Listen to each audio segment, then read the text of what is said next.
Bonjour à toutes et à tous, je suis Virginie Baumann et j'ai le plaisir de vous accueillir aujourd'hui sur Instant Cactus, le podcast qui donne la parole à des individus inspirants, au parcours remarquable. Leur point commun ? Ils ont su croire en eux afin de prendre leur envol et mettre en scène leurs passions, talents, convictions et potentiel.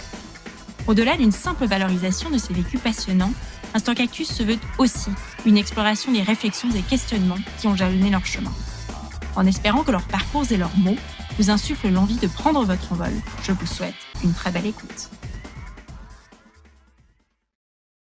Pour ce nouvel épisode, j'ai le plaisir de discuter avec Greg Logan. Salut Greg, bienvenue sur Instant Cactus. Ciao Virginie, merci pour l'invitation, c'est cool. Avec grand plaisir. Question simple pour commencer, est-ce que tu peux te présenter pour celles et ceux qui ne te connaîtraient pas ? Avec grand plaisir. Mon nom est Greg Logan, j'ai bientôt 29 ans et j'ai fondé l'agence d'Air, une agence marketing qui est basée à Lausanne. J'aime pas prendre ce mot entrepreneur parce qu'il est pris à toutes les sauces, mais j'aime créer des projets, j'aime donner vie à des projets et je suis à fond dans ce que je fais. Et tu fais plein de choses. On va revenir à DARE et puis toute cette notion d'oser et de courage de se lancer. Mais justement, je voulais parler de comment tu t'étais lancé, puisqu'il y a 6 ans, tu as décidé de quitter les études pour te lancer dans l'entrepreneuriat. Ouais. C'était comment à ce moment-là ? C'était quoi ta vision ? C'était quoi tes projets ? T'en étais où ? En fait, tu sais, il y a un petit peu ce mythe de dire, les personnes qui disent qu'elles sont nées entrepreneurs, qu'elles ont commencé à vendre des glaces à l'âge de 8 ans et tout. Moi, c'est pas le cas, franchement. Jusqu'à c'était environ 18 ans, 19 ans. J'avais pas de projet en tête. C'est juste qu'à 19 ans, je faisais un stage dans une assurance en Suisse. Et je me rappelle que chaque midi, mes collègues, en tout cas du bureau, qui étaient plus âgés que moi, galéraient pour aller prendre à manger à midi. Il fallait qu'ils appellent le restaurant chaque fois en avance pour réserver la table. Ça prenait chaque fois 2 heures de pause pour aller manger au restaurant et tout. Puis avec un pote, on s'est dit, mais purée, ça pourrait être trop cool de créer une sorte de projet où les gens en fait pourraient réserver en ligne leur table en fait, puis tout commander en ligne. Ils prépayent en ligne, prennent tout en ligne. Puis c'est le premier petit projet que j'ai en tête. J'ai rien fait. Hein. J'ai brainstormé pendant 3 heures avec lui, mais j'ai commencé à me dire, mais c'est marrant parce qu'on peut trouver des solutions un petit peu. Puis juste après, je pense que 2 mois après, je voyais une boîte basée à Londres qui avait créé ce projet en fait. Puis du coup, ça m'a découragé. Je me suis dit, ouais, mais de toute façon, c'est trop dur, ça marchera pas. Puis du coup, pendant quasiment 3 ans, j'ai plus de projet en tête, vraiment pas. Quelques petits gauche-droite, mais je voulais pas entreprendre, je voulais créer vraiment. C'était plus ça qui me passionnait, c'était vraiment d'avoir une idée, de réfléchir un petit peu à l'idée dans sa globalité, à trouver un petit peu d'autres façons de faire les choses. Puis du coup, en fait, c'est quand j'ai commencé la HEIGVD à Yverdon. En fait, on avait des cours de marketing, on avait des cours de business et tout. Et en fait, nous, j'avais pas cette soif d'entreprendre, mais cette soif de faire. Et je suis un gars de la pratique. C'est vraiment ce qui me passionne maintenant. C'est pour ça que ce mot entrepreneur, je suis pas un immense fan, mais moi, c'est plus j'aime trouver des problèmes, essayer de trouver des solutions, puis du coup, les tester en fait. Et c'est vraiment ce qui m'a starté, je dirais, c'est qu'à l'école, on apprenait le marketing, on apprenait les choses dans les livres. Puis moi, je voulais les tester. J'avais envie de tester les choses, je voulais appliquer ce qu'on apprenait. Ouais. Puis du coup, c'est ça en fait. C'était un peu ce besoin de passer par la pratique. Puis je dirais que c'est ça qui m'a poussé vraiment à faire le saut, plus ou moins. C'était de tester en fait, de trouver un projet à l'école, puis du coup lui donner vie quoi. Ok, je crois que la légende dit que tu as fait un PowerPoint à tes parents pour leur expliquer que tu allais abandonner les études. C'est juste ou c'est un mythe ? Non, c'est véridique. J'aimerais trop, pour tout dire, j'essaie de le rechercher, je ne l'ai pas trouvé parce que c'est un autre ordi, c'était un PC que j'avais à l'époque. Ça doit être assez mythique comme présentation. Mais je te jure, j'aurais tellement voulu la retrouver. Mais en gros, c'était quand j'ai commencé à voir en fait que j'étais beaucoup plus attiré par la pratique et pas la théorie. Vraiment, franchement, fondamentalement, j'étais ultra malheureux dans ma vie à cet instant-là. J'avais la boule au ventre, la nausée tous les matins. J'étais pas heureux. Vraiment, j'étais pas heureux dans ce que je faisais. Et je me suis dit, mais je peux pas continuer à faire ça. Il faut que je vive de ce qui me passionne, ce qui me drive. J'ai une boule dans le ventre pour l'instant, qui me fait plus ou moins mal. Puis là, je pense qu'il faut que je puisse lui donner vie pour qu'elle puisse me pousser vers le haut. Et du coup, je me suis dit, pour me libérer un petit peu, il fallait que je me barre de l'école. Donc, je savais que le premier gros frein qu'il fallait réussir à passer, c'était les parents. Parce que moi, j'ai une maman qui a pas eu la chance de faire des hautes études, qui les a faites. Elle a eu un bachelor il y a 5 ans. Elle a eu un bachelor. Donc, elle l'a fait genre à 45, 46 ans, avec des regrets de ne pas l'avoir fait plus jeune. Mon père, qui était pilote de chasse, qui lui a directement été un peu dans la voie de l'armée, qui n'a pas forcément fait de grandes études, qui les a fait par la suite avec l'armée. Puis du coup, mes parents, ils ont tout fait pour que j'ai la chance, moi, de faire un petit peu des hautes études. Du coup, j'avais cette pression un petit peu sur les épaules. Peut-être c'est moi qui me la crée, mais j'avais un peu cette pression à me dire, je dois faire un bachelor, je dois faire un master pour réussir dans la vie. Et du coup, je leur ai fait un PowerPoint pour leur montrer un petit peu ma situation, les projets que j'avais en tête, ce que je voulais réussir à faire, et leur montrer clairement que j'allais prendre le choix de me barrer de l'école. Puis c'était un peu pour tester la réaction des parents, voir comment ça allait se passer. Puis il s'avère que ça a passé, quoi. Génial. Et du coup, à ce moment-là, c'était quoi ton projet, enfin, t'en avais déjà un plus ou moins, t'avais une idée que t'as mis en application ou bien t'as un peu exploré et les idées sont venues au fur et à mesure? Non, en fait, j'avais déjà un projet en tête. C'est que, entre-temps, j'avais trouvé l'idée de faire un site web de mise en relation entre ménage privé et étudiants. Parce que je voyais que j'ai fait plein de petits jobs gauche-droite, entre monter un meuble, promener un chien, donner des cours d'appui. Du coup, je me rendais compte qu'il y avait vraiment un besoin de la part de ménages privés, de parents, par exemple, qui avaient besoin d'un petit service de la part d'un élève, d'un étudiant. Et à l'inverse, justement, l'étudiant qui a besoin un petit peu de fin de mois un poil plus arrondi. Du coup, je voulais créer une plateforme. Donc, j'avais ce projet. Donc, moi, quand j'ai parlé à mes parents, j'avais fait le pitch du projet que j'avais en tête pour leur dire je quitte l'école pour ce projet. Je pense qu'il peut vraiment réussir, il peut fonctionner. Puis du coup, c'est le premier projet plus ou moins que j'avais vraiment en tête, qui était sérieux. Et puis du coup, qui m'a permis un peu de me lancer, quoi. OK, et puis t'as poursuivi là-dedans? Au bout d'un moment, t'as laissé tomber en guillemets, enfin, t'as arrêté? J'ai poursuivi dedans pendant, je dirais, 6 mois. En fait, les règles que mes parents m'ont données, c'était OK, tu te barres de l'école, donc tu prends ce choix, mais tu l'assumes jusqu'au bout. Donc, tu trouves un taf pour réussir à payer tes factures, tu te débrouilles, tu deviens indépendant, en gros. Et franchement, la réaction qu'ils ont eue, moi, c'est le truc qui m'a trop boosté sur le coup. Je comprenais pas trop. J'étais un petit peu en train de me dire, mais attends, il peut me soutenir et tout. Et en fait, c'est le truc qui m'a forcé plus ou moins à devoir, d'une part, être rentable, à devoir me démerder seul, puis assumer vraiment en fait les choix que je prenais. Et du coup, ce projet, c'est un truc que j'ai gardé, je dirais, pendant environ une petite année, un poil moins peut-être. Et on a réussi à vite grandir en termes de personnes inscrites sur le site. Je crois que maintenant, aujourd'hui, il y en a 4000 ou 4500 qui ont tous mis un CV en ligne, qui ont vraiment donné des infos et tout. Et puis du coup, on a lancé le truc. Donc, on a eu un très, très bon départ. Niveau données, niveau user, c'était vraiment impressionnant. On avait un taux de réponse dans les 10 minutes, peu importe où, entre Delémont, le Valais, Lausanne. Enfin, à l'époque, on était super surpris. Mais le gros problème, c'est que, de nouveau, il n'y avait pas de rentabilité. Disons que le plan de rentabilité était trop long terme pour moi. Et du coup, il y a un instant où j'étais un peu moins intéressé à ce projet parce que je voyais que c'était dur de le rendre rentable, on va dire. Et puis, je ne pouvais pas vraiment en vivre. Et du coup, entre-temps, j'ai trouvé d'autres projets qui m'ont un petit peu poussé chaque fois vers d'autres chemins. Du coup, j'ai revendu pour une somme symbolique l'entreprise il y a environ 2 ans et demi à une personne. Et après tout ça, alors je crois qu'à l'âge de 25 ans, tu avais déjà, alors tu me corriges si je me trompe, mais 4 startups à ton actif, dont notamment The Shared Brain. Et je me rappelle être allée à un événement de Shared Brain à Genève. C'était quoi? C'était à Voisin-Grenu, il me semble que tu faisais ça. Ah, cool. C'était il y a Ouais, bien juste. longtemps. Ouais. Franchement, pour moi, c'est le projet qui m'a le plus lancé dans ce monde un petit peu d'entrepreneuriat et tout.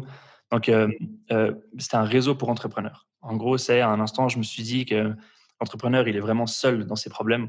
Il est face au mur et il essaie de trouver un peu des solutions. Puis, voilà, des fois, il est un petit peu. C'est un monde très solo où c'est un peu dur de parler aux autres de ce qu'on vit, de ce qu'on perçoit, de ce qu'on a comme problème. Puis, du coup, je me suis dit, mais ça pourrait être cool d'essayer de créer une sorte de réseau. En fait, c'est de l'entraide. C'est de la pure entraide. Le but, c'est d'apporter un petit peu les idées qu'on pourrait avoir. Et par exemple, toi, tu as des problèmes.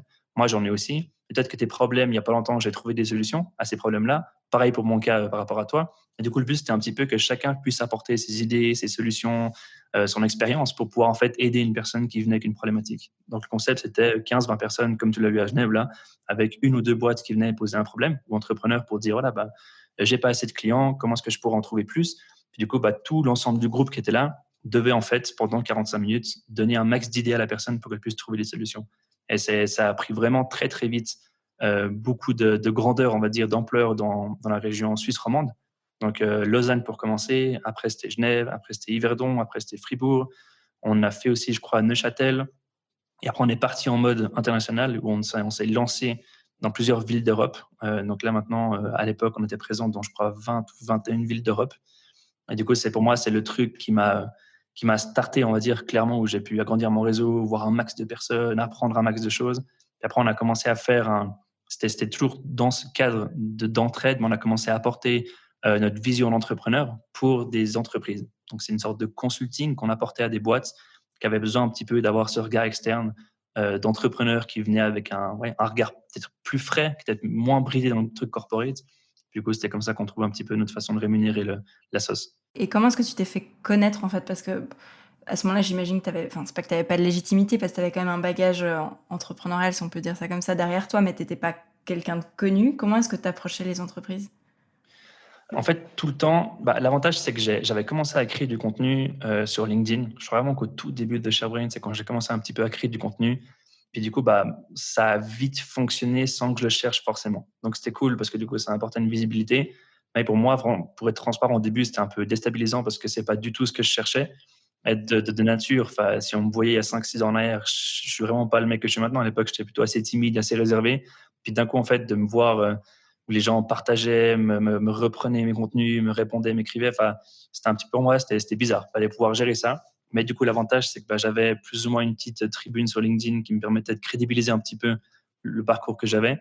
Mais sinon, j'ai tout le temps essayé un petit peu d'approcher à la mode ultra amicale toutes les boîtes avec qui je voulais travailler. Et j'ai écrit, par exemple, au directeur de Genève Aéroport à l'époque, en mode genre comme si c'était un meilleur pote et qu'on se connaissait depuis toujours avec un petit smiley clin d'œil et tout.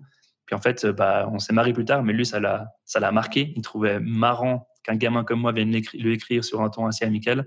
Puis c'est le truc qui lui a fait dire, tiens, faut qu'on se voit, puis on a taffé avec eux après, quoi. Donc, je dirais que j'ai pas cherché à plaire aux gens. J'ai vraiment essayé d'attirer plutôt des personnes qui allaient se dire, OK, ce gamin, j'aime bien sa façon de voir les choses, ça me parle bien, donc faut qu'on se voit, quoi. Et du coup, tu les accompagnais sur quoi? Quelle problématique? Écoute, on a eu plein de choses différentes. On a eu des boîtes qui nous demandaient des conseils innovation pour réussir à avoir plus d'idées internes. On a fait des hackathons aussi. Je ne sais pas si tu connais, mais c'est des gros events créatifs. On a fait pour le canton de Vaud, on a fait avec le canton de Genève, on a fait avec Villars, le ski. Enfin, on a vraiment fait pas mal de gros events assez intéressants. Et du coup, on apportait vraiment de la créativité en entreprise. C'était un petit peu le slogan qu'on avait plus ou moins. Ok. Et pour parler un petit peu de contenu LinkedIn, parce que tu l'évoquais juste avant, alors c'était quoi ces contenus si on part quelques années en arrière? Tu postais quoi à l'époque? C'était du pur storytelling. C'était vraiment, en fait, je racontais un petit peu ce que j'expérimentais au quotidien sur LinkedIn. Donc, depuis le début, j'ai jamais eu de trame. J'ai jamais eu de plan de communication. Je me suis jamais dit, voilà ce que je veux communiquer, pour quel but, pour quel objectif, pour quel retour. Super spontané, quoi. Ouais, clairement, depuis le début. Et je sais qu'il y en a plein qui adoreraient que je leur dise maintenant qu'en fait, j'ai un plan de com, puis que c'est du business pour mon agence et réussir à générer un max de cash, mais c'est tout le contraire. Et j'aurais pu tellement plus monétiser ce que je fais maintenant. Mais c'est vraiment, j'ai pas prétention à faire ça. C'est vraiment, j'aime partager. C'est un truc qui me sort de ma zone de confort H24 tout le temps. Et encore maintenant, franchement, de prendre la parole sur un sujet qui me parle, qui peut être des fois clivant, où les personnes des fois peuvent pas être d'accord avec. Vraiment, c'est chaque fois ouais, j'aime bien le faire et j'aime bien donner un peu la vision que j'ai. Puis c'est un défi contre moi-même tout le temps, quasiment tous les jours, de prendre cette parole puis de donner un petit peu la vision que j'ai. Du coup, c'est du storytelling où je parlais un petit peu de ce que j'apprenais, ce que je testais, ce que je foirais, ce que je réussissais, ce que j'expérimentais. C'était pour ça que au tout début, LinkedIn, c'était vraiment une plateforme de CV. J'ai rien inventé. Hein. J'ai juste vu plusieurs gars aux USA qui faisaient du contenu qui était assez storytelling. Puis je me suis dit, mais il n'y a personne qui le fait en Suisse. En Suisse, c'est très, très corporé, très guindé. Tiens, je vais essayer de faire un truc différent. Et du coup, j'ai commencé à faire aussi moi du storytelling sur mes journées. Puis ça a pris en fait super vite. Ça a engagé très vite. Ok, ouais. C'est fou. Et tu parlais avant de contenu un peu clivant. Est-ce que tu as eu, j'aime pas trop ce mot, mais des haters qui t'écrivaient en mode mais t'es qui avec tes contenus à la noix ou au contraire les gens étaient plutôt à suivre? Non, franchement, les niveau hater, j'en ai reçu pas mal, quoi. Franchement, j'ai été assez étonné. L'exemple parfait, j'avais fait un post. Mais nous, tu sais, franchement, même tout ce côté un peu hate qu'on peut recevoir sur les réseaux, ça fait quand même réfléchir. Et moi, franchement, si je reprends du recul sur le contenu que je créais au tout début, c'était un petit peu le contenu d'un jeune qui se cherchait, tu vois, d'un jeune qui voulait essayer de se rendre visible, qui voulait essayer de diffuser un petit peu sa vision, d'inspirer, de motiver, mais qui l'assumait pas entièrement. Du coup, c'était pas un contenu qui était vraiment avec du recul. Hein. Je dis bien maintenant, quand je le regarde des fois, je me dis, ça me fait rire d'avoir écrit ça à un instant. Mais j'avais fait un post où je parlais justement du fait que je travaillais 14 heures par jour. Puis j'étais vraiment fier de le dire comme ça. Puis je disais en gros que si on veut, on peut. C'était un peu le message. Puis voilà, avec du recul, il était tourné un peu d'une façon un peu trop pushy, qui n'était pas forcément allié avec une valeur actuelle. Et du coup, ça va faire réagir mais beaucoup de personnes. Et je me rappellerai toujours, excuse-moi, ça va être brut comme insulte, mais il y a une dame qui avait écrit sur Twitter quel fils de pute ce Logan. Et après cet article, en fait, j'ai reçu une critique sur un magazine chroniqueur en ligne qui a mis comme titre « Greg Logan, la preuve que l'homme peut péter par la bouche ». Mais non. Je te jure. Franchement, les personnes qui vont écouter ce podcast, allez checker sur Internet, vous verrez directement l'article. Donc maintenant, je m'en marre à fond, j'en rigole avec mes potes. Ouais, j'espère bien, c'est mieux vaut en rire qu'en pleurer, quoi. Mais clairement. Mais sur le coup, toi, franchement, il faut me mettre dans le contexte. J'étais assez jeune, je me cherchais à fond, j'avais pas super confiance en moi. J'étais entrepreneur, sans background, j'avais pas de diplôme, pas de papier. J'étais rien. J'avais rien. Plutôt les startups, j'avais quasiment rien créé. Il y a rien qui marchait. C'était des idées. J'avais des idées, j'ai testé, puis j'avais pas non plus une team de 30 personnes, puis ça marchait à fond, tu vois. Puis d'un coup, je voulais créer du contenu qui se voulait constructif, motivant, inspirant. Puis en fait, tu te prends ça en pleine gueule. Tu te dis, mais qu'est-ce que j'ai fait, quoi? Et moi, pendant 2 semaines, ça m'a bloqué. Pendant 2 semaines, je me suis dit, mais j'arrête de créer du contenu, je vais en mettre dans une petite case tranquille, j'arrête de parler, je ferme ma gueule. Et en fait, au contraire, il y a plein de potes qui m'ont dit, mec, mais si maintenant tu fais ça, tu leur donnes raison. Donc en fait, grâce à cet article, donc la personne qui l'a écrit, s'il entend ce podcast, c'est grâce à cette personne-là que maintenant je suis aujourd'hui ici, quoi. Parce que je me suis dit, mais mec, je vais créer du contenu, mais ma gueule, tu pourras plus la voir, quoi. Je vais en créer tous les jours. Du coup, ça m'a grave motivé en fait, à J'adore. continuer à créer du contenu, quoi. Ok. Et aujourd'hui, tu as vraiment moi j'appelle ça une marque, mais Greg Logan sur LinkedIn, parce que tu as, je crois, j'ai regardé l'autre jour, plus de 180 000, 182 000 abonnés qui te suivent et qui engagent tous les jours avec tes posts. Je trouve ça juste dingue. Tu dirais que c'est quoi maintenant un peu ta recette du succès, si on peut dire ça comme ça? C'est une bonne question. Je pense que c'est une très bonne question. Ça fait réfléchir. Je pense que c'est de trouver trouver ce qui nous fait vibrer au fond de nous. C'est une grosse question. C'est dur à la trouver et j'y arrive gentiment. Je suis pas encore vraiment arrivé au bout, mais c'est de trouver ce qui nous fait vibrer et de lui donner vie H24 et de se dire comment je peux réussir vraiment à greffer ça autour. Et moi, ce qui me fait vibrer, c'est pas le marketing, c'est pas de répondre aux attentes clients, c'est vraiment ce côté motivation, inspiration des gens. J'aime beaucoup pouvoir parler à des gens, discuter, échanger. Comme maintenant, je trouve que ton podcast inspire, ce que tu dis, ça inspire, ce que tu crées comme contenu, ça inspire, et ça va changer des vies. Tu as clairement des personnes qui vont l'écouter, qui vont peut-être demain appliquer un conseil, un truc, et moi, c'est vraiment ça qui me parle à fond. Du coup, je le fais avec mes clients aussi indirectement. Toi, quand je bosse avec, je sais pas, le CEO d'une grosse boîte pour son LinkedIn, dès qu'on parle ensemble, je me rends compte qu'il n'est pas super à l'aise à se montrer non plus, qu'il ne sait pas trop comment faire, qu'il a aussi une vision assez directeur, donc il se force aussi à être dans un petit cadre qui lui convient bien. Puis d'un coup, j'arrive avec une autre vision, on se défie un petit peu, puis on arrive ensemble à monter en compétences, à avancer et à s'inspirer. C'est vraiment ça qui me passionne, je dirais. Donc, je dirais la recette du succès, en tout cas, enfin, nous, on game succès sur LinkedIn, ou bien pour la vie en général, c'est de parler de ce qui nous passionne, de parler de ce qui nous plaît, de parler avec le cœur, sans le faire avec des filtres business H24 et de le faire par vraiment envie de le faire et non par propre intérêt. Et pas tout planifier, comme tu disais avant. C'est bien de planifier, d'être organisé, mais il y a des choses qui doivent aussi venir en spontané. Exactement, je te rejoins à fond. Ouais. Je vais parler un petit peu avec toi de DARE, du coup, parce je crois qu'il y a eu plusieurs phases à DARE, non? Depuis le temps que je te suis, j'ai l'impression qu'il y a eu la communauté, il y a eu l'agence, il y a eu la team DARE. Alors, je veux bien que tu nous expliques un peu tout ça et comment ça s'était construit au fil des années. Avec grand plaisir. Donc en fait, moi, c'est là où j'ai un petit peu shifté, c'est que à l'instant de ShareBrain, ça marchait, mais ça marchait pas autant que je le souhaitais. Il y a un instant où voilà, la vision n'était pas forcément celle qu'on avait, puis le contexte a fait que. Puis j'ai commencé vraiment à m'intéresser au marketing. Et vu que LinkedIn, ça m'a propulsé un petit peu sur une scène où plusieurs boîtes, directeurs commençaient à me demander un peu des conseils sur leur marketing, sur leur présence sur les réseaux, sur LinkedIn. En fait, j'ai commencé un petit peu à répondre à des besoins par rapport à ça. Et je me suis rendu compte que c'était une partie de ce qui me faisait vibrer. Donc, j'ai poussé un petit peu ça. Puis, je me suis dit, il faut donner un petit peu un nom à ce que je crée sur LinkedIn. Je n'étais pas encore super à l'aise avec cette image de marque, Greg Logan, plus ou moins. Donc, je me suis dit, tiens, je vais créer un truc, c'est différent, ça va pas être moi, ça va être un peu… vraiment, franchement, ce qui me parle trop, c'est que tout le contenu que j'ai créé, il faut le voir un peu comme une sorte de d'évolution d'un gars qui apprend en fait un peu tous les jours. Et vraiment, je sais rien, j'apprends juste chaque fois un petit peu ce que je savais pas hier. Et puis du coup, cette communauté, je me suis dit, tiens, je vais lui mettre un nom, parce que le contenu que je crée, c'est un petit peu de réussir à faire différemment, à tester des choses, à se dépasser. Du coup, je l'ai plus ou moins appelé Dare the Impossible. Et en fait, là, c'était un petit peu le branding. J'avais mis ce logo sur ma bannière LinkedIn, puis j'avais mis le hashtag chaque fois Dare the Impossible pour pousser un petit peu les gens à oser l'impossible. Après, ça a été, je pense que tu l'as vu, mais des défis en ligne sur LinkedIn où il fallait se donner 30 jours pour réussir à se donner un peu un défi personnel. Puis après, je me suis dit, tiens, on va passer maintenant du virtuel au réel. Puis du coup, on a fait 2 conférences, Dare the Impossible, une à Genève, une à Lyon. Entre-temps, j'ai Phil, donc c'est mon bras droit maintenant, qui m'a rejoint dans l'aventure, qui m'a donné les coups de main pour Dare the Impossible. Puis franchement, ça a pris vraiment une belle direction assez rapidement. Et en fait, j'ai toujours eu vraiment le côté communication, agence marketing. Ça fait très longtemps que je voulais créer l'agence. Ça fait longtemps que j'avais ça en tête.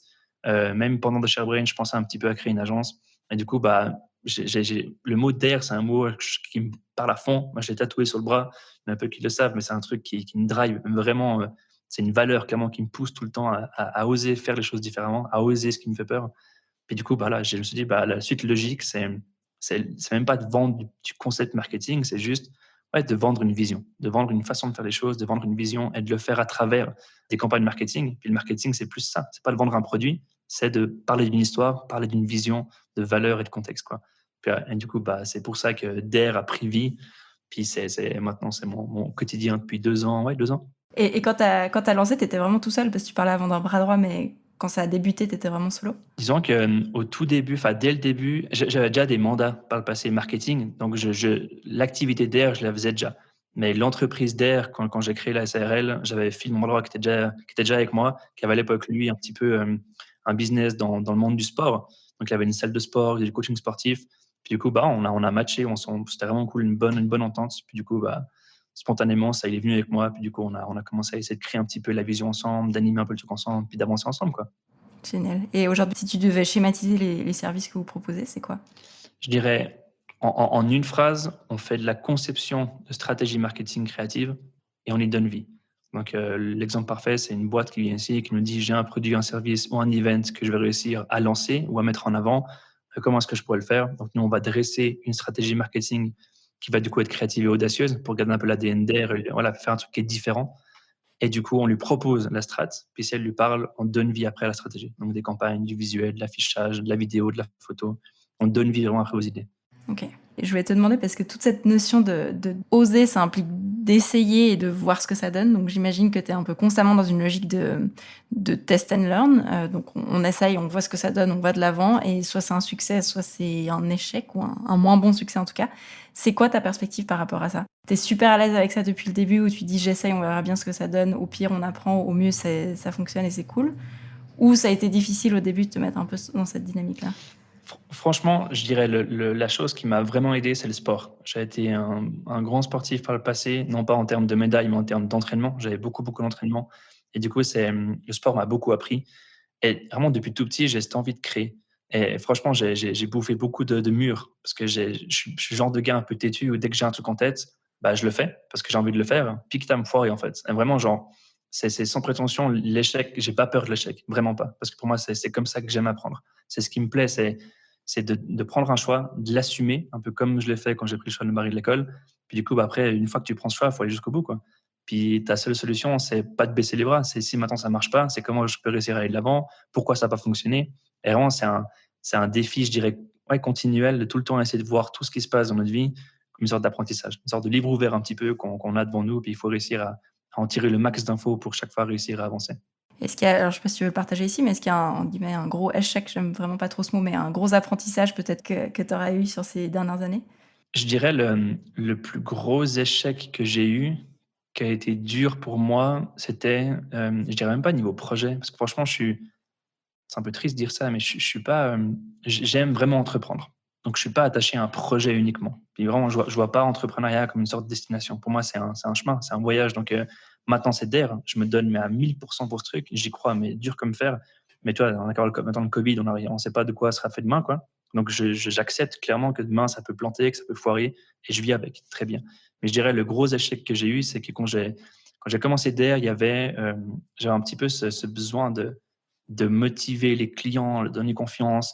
Puis du coup, on a eu quelques mandats au début où ouais, j'étais un peu le premier à promettre des choses, à leur dire, vous verrez, on va assurer, ça va cartonner, ça marchera à fond et tout ça, en mode assez enthousiaste, vraiment à les motiver, à dire, ouais, on va assurer et tout, et à promettre des choses en fait que je pouvais pas forcément assurer. C'est le marketing, c'est un truc instable. Tu lances une Il y a campagne, des tu n'arrives choses pas. que tu ne peux pas prévoir. Clairement, Ouais. tu as tellement de variables qui rentrent en compte que du coup, tu n'arrives pas à promettre à ton client que ça marchera. Puis au début, en fait, je vendais plus des compétences et un livrable qu'une vision. Du coup, je pense que l'erreur, c'est qu'on a eu 2-3 projets au début pour lesquels vraiment on a foiré. J'assume à 100%. Pour tout te dire à quel point on a beaucoup appris de ces projets. J'ai fait des cartes de vœux cette année auprès de tous nos clients, partenaires, amis qu'on connaît. Puis j'ai fait des cartes pour ces clients en question où je leur ai écrit à la main que, voilà, que je m'excusais, qu'en gros, je comprenais à fond qu'on avait mal bossé.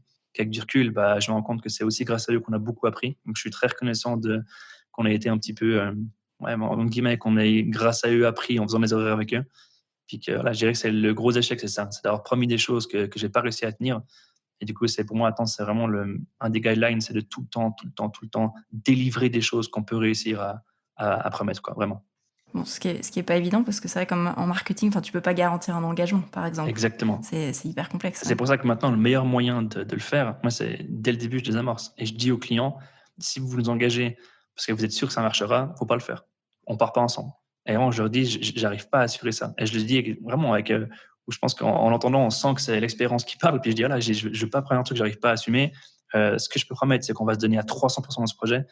qu'on va tout faire pour que ça fonctionne, qu'on va vraiment apporter le max de créativité, qu'on va apporter une expérience qui va vraiment être différente d'autres agences, d'autres structures, puis qu'on fera tout pour que ça marche. Puis l'important, c'est de faire du mieux qu'on peut. Puis après, le but, c'est qu'on puisse tous apprendre de ça. Puis comme tu l'as dit avant, qu'on puisse du coup, si maintenant ça ne marchait pas, prendre de l'info pour du coup réitérer avec cette fois une donnée qui sera plus précise. Vous arrivez à vous différencier ou c'est compliqué sur le marché dans la région, Lausanne et région ou Suisse romande? Il est très concurrentiel. Je dirais Suisse romande, puis de manière globale, le marketing maintenant, t'as qu'à voir sur les bios Instagram, je pense que c'est le business où tout le monde se lance dedans. Mais en fait, c'est marrant que tu parles de ça parce qu'il n'y a pas longtemps, j'avais rendez-vous avec une assurance, une grosse assurance qui a fait un appel d'offres pour voir plusieurs agences. Puis du coup, on joue au rendez-vous avec le directeur, puis je parle avec lui, puis il me dit, mais pourquoi il faudrait que je bosse avec DER? Pourquoi c'est votre agence qu'il faut qu'on prenne? Puis moi, je lui ai dit, écoutez, si vous voulez chercher la meilleure agence, ça ne va pas être nous. Si vous voulez l'agence numéro 1 de Suisse, ça ne va pas être nous. Puis il me regarde un peu avec des grands yeux en mode genre, mais qu'est-ce que tu me dis? Enfin, t'es pas là pour dire t'es le meilleur. Puis je dis, on n'est pas les Il est meilleurs. en train de péter un plomb. Ouais, exactement. Il se dit, mec, mais t'as fait quoi? T'as fumé quoi? T'es fou et tout. Puis là, je dis, chez DER, c'est pas une agence. DER, c'est un mindset. C'est une façon de penser. Et je dirais, on arrive très bien à se démarquer sans trop de problèmes parce que je ne vends pas une agence marketing. Je vends un mindset, une façon de penser, une façon de voir les choses, une façon de travailler qui met l'humain au centre, qui met l'audace au centre, qui pousse nos clients tout le temps à oser.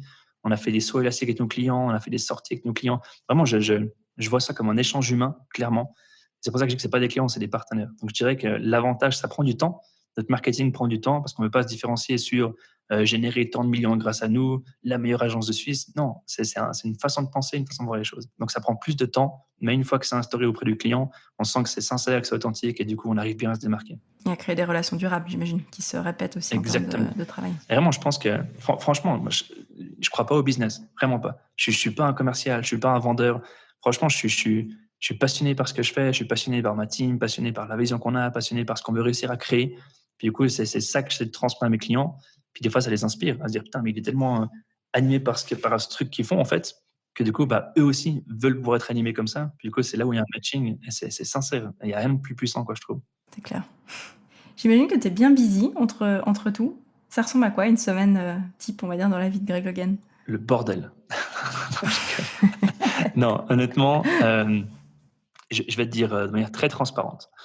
Exemple parfait, hier j'étais au bureau à 11h30 et d'un coup tu as la porte qui toque. J'avais un brainstorming tout l'après-midi en visio à partir de, je crois, 13h45, 14h.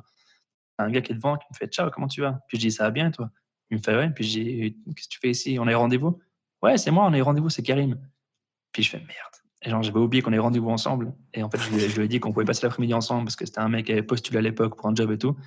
Voilà, donc je m'en suis voulu à fond, je suis excusé à fond avec lui et tout. Je dirais que j'essaye du mieux que je peux organiser mes journées. C'est un petit peu tout le temps des imprévus, des gauches-droites. Puis surtout maintenant par rapport au Covid, c'est un domaine qui est tout le temps en évolution. Où d'un coup, tu as un client qui vient en plus, il faut dire oui rapidement parce qu'il a un besoin rapide. D'un coup, une communication d'urgence qu'il faut réussir à faire. D'un coup, un client qui finalement, d'un coup, il se retire parce que ça ne joue pas à cause du Covid, à cause d'un event ou autre chose. Du coup, il faut réussir à réajuster. Donc, je dirais aujourd'hui, à l'heure où je te parle, c'est entre guillemets dur à définir un peu un rythme et à garder ce rythme. Mais globalement, je commence mes journées vers 7h, 7h30 plus ou moins. Je les finis vers 18h, 18h tombe au bureau. Puis après, je rentre avec ma chérie. Puis moi, c'est en mode la soirée et les week-ends, c'est privé. Moi, c'est l'instant. T'arrives à couper. Ouais, mais franchement, je te jure, j'en ai besoin. D'une part pour ma chérie, pour mes proches. Et vraiment, je ne veux pas être bouffé par le travail. Je veux pas avoir d'une vie où je bosse H24 non-stop. J'ai tendance un peu à trop bosser. Et je me rends des fois compte aussi un petit peu. C'est une claque que je me prends à me dire, mec, mais calme un peu. Tu bosses trop, puis tu t'acharnes, tu bosses pas. Ça amène rien de plus. Exactement. Ouais. Tu bosses dur, mais pas intelligemment. Puis c'est l'erreur qu'on pourrait faire. Et c'est un gros défaut que j'ai. Puis vraiment, je remarque de plus en plus. C'est pour ça que quand je suis à la maison, quand je pose le pied à la maison, je suis avec ma chérie. J'essaie de plus penser au travail, même si des fois, forcément, que je monte des vidéos, que je travaille un petit peu à la maison, que je fais autre chose. Mais dans ma tête, je suis en mode déstressé avec ma chérie, puis déconnecté à fond, quoi. Tu profites, ouais. Ouais. Et tu arrives à déléguer, justement, et à pas faire toi tout seul? Honnêtement, c'est à livre ouvert, c'est ce que j'apprends maintenant. J'ai toujours eu la peine avec ça, vraiment. Ce qui est dur, en fait, c'est déléguer à une personne qui a des compétences que je n'ai pas, c'est très simple. Par exemple, tout ce qui est graphisme, tout ce qui est vidéo, tout ce qui est, je sais pas, par exemple, structuration de dossier, c'est des choses que j'aime bien déléguer. Mais j'arrive à un stade où j'ai des semaines vraiment, vraiment bien chargées, presque trop selon comment. Et du coup, maintenant, vraiment, j'essaie un peu de déléguer des choses que je pourrais faire moi, mais à d'autres personnes. Et je pense que c'est le plus dur. Puis c'est ce qu'on m'a toujours dit, hein, c'est l'instant où tu commences à déléguer à d'autres personnes ce que toi, tu devrais théoriquement faire, bah, c'est là où tu prends un risque, mais il faut le prendre. Donc, je suis en train maintenant de l'expérimenter. Donc, je pourrais te faire un retour là-dessus pour te dire si j'y arrive ou pas. Mais pour l'instant, en tout cas, j'essaye du mieux que je peux, on va dire, quoi. Est-ce que, vu qu'on arrive gentiment à la fin, est-ce qu'il y a des projets que tu aimerais partager avec nous pour DARE ou pour, je sais pas, d'autres projets que tu as? Écoute, bah, je dirais le plus simple, c'est YouTube. C'est un truc qui me parle beaucoup. Vraiment, d'un point de vue, c'est plus personnel de nouveau. C'est ce que je crée comme contenu. C'est pas, le but, c'est pas de vendre les services de DARE. Au contraire, c'est de documenter un peu mon parcours, ce que je fais. Puis, bah, comme maintenant, tu vois, vraiment de dire aux gens ce que je réussis, ce que je réussis pas, surtout ce que j'apprends. Puis, cette évolution un peu, pour moi aussi, j'aime bien revoir un peu les vidéos que j'ai fait il y a 6 mois, il y a 1 an, puis voir un peu l'évolution. Mais je dirais actuellement, les gros projets qu'on a à DARE, bah, l'équipe va s'agrandir. On va prendre maintenant un ou une graphiste et un ou une vidéaste en plus dans la team. Donc, du coup, on va nous essayer de développer un petit peu. On va changer de bureau. Pour moi, c'est vraiment un truc important parce que du coup, vu qu'on sera plus à l'étroit maintenant aussi dans celui qu'on a aujourd'hui. Et la marque d'habits, pour moi, c'est vraiment un truc qui me parle à fond. Et dans cette optique de dire que DARE, c'est pas une agence, c'est pas qu'une agence, c'est un mindset. Bah, c'est vraiment de pousser comme on l'a fait. On a fait une version 1 avec le chapitre 1 des hoodies DARE qui sont, c'était ouf quand on a eu un retour, mais de fou. On a eu des commandes, on a eu en Pologne, on a eu en Belgique, on a eu au Luxembourg, on a eu en France, en Suisse. Enfin, c'était fou, quoi. Vraiment, il y a plein de personnes qui étaient intéressées à en prendre. Et du coup, bah, c'est de pousser un petit peu cette marque aussi pour, du coup, bah, voilà, tester tout ce qu'on peut réussir à apprendre en marketing sur cette marque d'habits pour, d'une part, montrer aux gens que derrière, c'est un mindset, qu'on veut le porter avec nous quasiment tous les jours, c'est une façon de penser. Puis, du coup, bah, montrer aussi à nos clients qu'on est bon pour le marketing en le faisant pour nous directement, quoi. Donc, je dirais c'est un des projets phares qu'on a maintenant, puis continuer à diffuser ce mindset autour de nous, quoi. J'allais dire Lausanne and beyond, mais... Exactement, exactement. Mais ce qui est cool, c'est que c'est marrant, hein, on est tout petit, hein, c'est pas une grosse agence, on est vraiment petit. Mais j'ai eu, par exemple, maintenant, juste avant notre call, là, eu un rendez-vous téléphonique avec une boîte basée à Paris. J'ai un client qui est basé à Munich. Vraiment, on bouge pas mal, c'est assez cool, quoi. On a pas mal de clients basés en France.